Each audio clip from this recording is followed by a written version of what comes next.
আসসালামু আলাইকুম। Easy learning for জুনিয়র্সের পক্ষ থেকে সকলকে শুভেচ্ছা ও স্বাগতম। তোমাদের ষষ্ঠ শ্রেণীর ইতিহাস ও সামাজিক বিজ্ঞান এই বিষয়টির কাজ 2 এর উত্তর আমরা দেখে নিব। কাজ 2 এর যে শিরোনাম রয়েছে তা হচ্ছে অতীত ও বর্তমানের সামাজিক অবস্থা।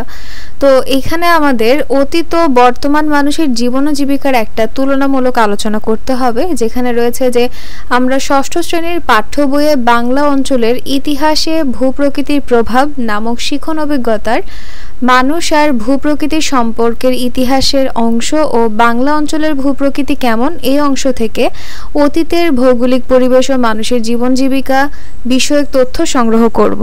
সেই সাথে আমরা ইতিমধ্যেই সহপাঠীকে প্রশ্ন করে যে তথ্য পেয়েছি তার ভিত্তিতে নিচের ছকটি খাতায় লিখে পূরণ করব। লক্ষ্য করব যেন অতীত ও বর্তমান মানুষের জীবন ও জীবিকার তুলনা আমরা ছক 1-এ ব্যাখ্যা করে লিখি। তো আমাদের এরকম একটা ছক তৈরি করতে হবে, যেই ছকে আমরা অতীতে বাংলা অঞ্চলের জীবন ও জীবিকা এবং বর্তমানে আমার সহপাঠীর এলাকার মানুষের জীবন ও জীবিকার এটি একটা পার্থক্য করব। চলো আমরা উত্তরে চলে যাই।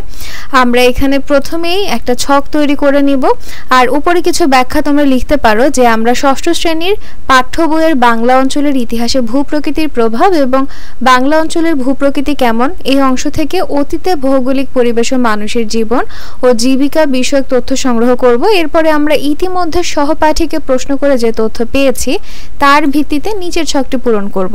তো এখানে প্রথমে রয়েছে ভৌগোলিক পরিবেশ, যা অতীতে ছিল নদী, পাহাড়, বন ইত্যাদি, আর বর্তমানে রয়েছে শহর বা গ্রাম, রাস্তা, ভবন ইত্যাদি। এরপরে আমাদের রয়েছে প্রধান পেশা, যা অতীতে ছিল কৃষি, মৎস্যজীবী, বাণিজ্য এবং বর্তমানে রয়েছে চাকরি, ব্যবসা, কৃষি। এরপরে জীবনযাত্রার ধরন, যা অতীত বাংলা অঞ্চলের জীবন জীবিকার মধ্যে ছিল সরল ও প্রকৃতি নির্ভর, কিন্তু বর্তমানে রয়েছে আধুনিক ও প্রযুক্তি নির্ভর। প্রধান খাদ্য অতীতে ছিল ভাত, মাছ, শাকসবজি এবং এখনকার প্রধান খাদ্যগুলো আমরা যদি লিখি যে ফাস্টফুড আইটেম যেগুলো থাকবে সেটা হবে, এখানে প্রধান খাদ্য চলে এসেছে, এখানে হবে ফাস্টফুড আইটেম বা ভাত বা বিরিয়ানি এসব কিছু। এরপরে যোগাযোগ ব্যবস্থা হবে নদী পথ, পায়ে হাঁটা, আর বর্তমানে রয়েছে সড়ক পথ, রেলপথ, বিমান। এরপর রয়েছে সামাজিক ও সাংস্কৃতিক জীবন, অতীতে ছিল মেলা, লোকসঙ্গীত, ঐতিহ্যবাহী উৎসব, আর বর্তমানে কনসার্ট, সিনেমা, আধুনিক উৎসব। শিক্ষা ও স্বাস্থ্য, অতীতে ছিল মৌলিক শিক্ষা বা জোড়াতালি দেওয়া চিকিৎসা, আর এখন রয়েছে আধুনিক শিক্ষা প্রতিষ্ঠান, উন্নত চিকিৎসা সুবিধা।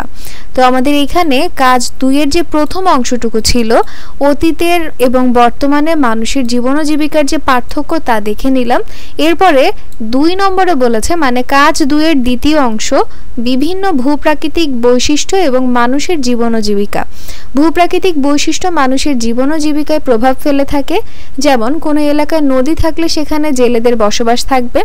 এভাবে বাংলাদেশের বিভিন্ন ভূপ্রাকৃতিক বৈশিষ্ট্যে মানুষের জীবন ও জীবিকার ভিন্নতা দেখা যায়। এখন আমরা বিভিন্ন ভূপ্রাকৃতিক বৈশিষ্ট্যে জীবন ও জীবিকা শনাক্ত করে একটি তুলনামূলক ছক খাতায় বা উত্তরপত্রে লিখব। এজন্য পাঠ্যপুস্তকের বাংলা অঞ্চলে ইতিহাসে ভূপ্রকৃতির প্রভাব থেকে প্রাপ্ত তথ্য, জোড়াই কাজের সহপাঠী থেকে প্রাপ্ত তথ্য এবং আমাদের চারপাশে ভৌগোলিক পরিবেশ, যা পৃষ্ঠা 62 এর অংশ থেকে প্রাপ্ত তথ্যের ভিত্তিতে আমরা কাজটি করব। তো চলো আমরা উত্তরটি দেখে আসি। আমরা উত্তরটিকে এভাবে সাজাতে পারি যে আমরা বিভিন্ন ভূপ্রাকৃতিক বৈশিষ্ট্য এবং মানুষের জীবন ও জীবিকা শনাক্ত করে একটি তুলনামূলক ছক তাই বা উত্তরপত্রে লিখব। এরপর এই জন্য পাঠ্যপুস্তকে যে সকল অধ্যায়ের কথা আমরা একটু আগে পড়লাম সেই সকল অধ্যায়ের উল্লেখ করে তারপর লিখব যে এই সকল অধ্যায় থেকে আমরা তথ্যগুলো ব্যবহার করব। এরপরে আমরা একটা ছক তৈরি করে নিব। সেই ছকের এক পাশে থাকবে ভূপ্রাকৃতিক বৈশিষ্ট্য, এক পাশে থাকবে অতীত মানুষের জীবন ও জীবিকা এবং বর্তমান মানুষের জীবন ও জীবিকা। তো এখানে রয়েছে নদী, জেলেদের বসবাস, নদী পরিবহন যা ছিল অতীতে এবং বর্তমানে কৃষি, সেচ, আধুনিক নৌ পরিবহন। পাহাড়, অতীতে ছিল শিকার, চাষাবাদ এবং বর্তমানে চা বাগান, পর্যটন কেন্দ্র। বন, অতীতে ছিল কাঠ সংগ্রহ, পশুপালন, কিন্তু বর্তমানে বন সংরক্ষণ, পর্যটন, হস্তশিল্প। এরপর রয়েছে সমতল ভূমি, অতীতে ছিল কৃষিকাজ, পশুপালন, বর্তমানে উন্নত কৃষি, শিল্প কারখানা। এরপর রয়েছে উপকূলীয় অঞ্চল, যা অতীতে ছিল মৎস্যজীবী, লবণ চাষ এবং বর্তমানে চিংড়ি চাষ, পর্যটন, সাইক্লোন সেন্টার। এরপর এরপর একটু ব্যাখ্যা লিখে দিব যে এভাবে আমরা অতীত বর্তমানের সামাজিক অবস্থার তুলনামূলকভাবে বিশ্লেষণ করতে পারবো এবং বিভিন্ন ভূপ্রাকৃতিক বৈশিষ্ট্যের ভিত্তিতে মানুষের জীবন ও জীবিকা কিভাবে পরিবর্তিত হয়েছে তা বোঝা যাবে। তো এই হচ্ছে তোমাদের কাজ 2 এর উত্তর। আমি পরবর্তী ভিডিওতে কাজ 3 এর উত্তর দিয়ে দিব এবং কাজ 3 এর যে সবগুলো লেখা রয়েছে মানে আত্মপ্রতিফলন, দল গঠন, প্রতিবেদন লেখা, 3টা উত্তরই আমি একটা ভিডিওতে দেওয়ার চেষ্টা করব। তোমরা আমার সঙ্গেই থাকবে।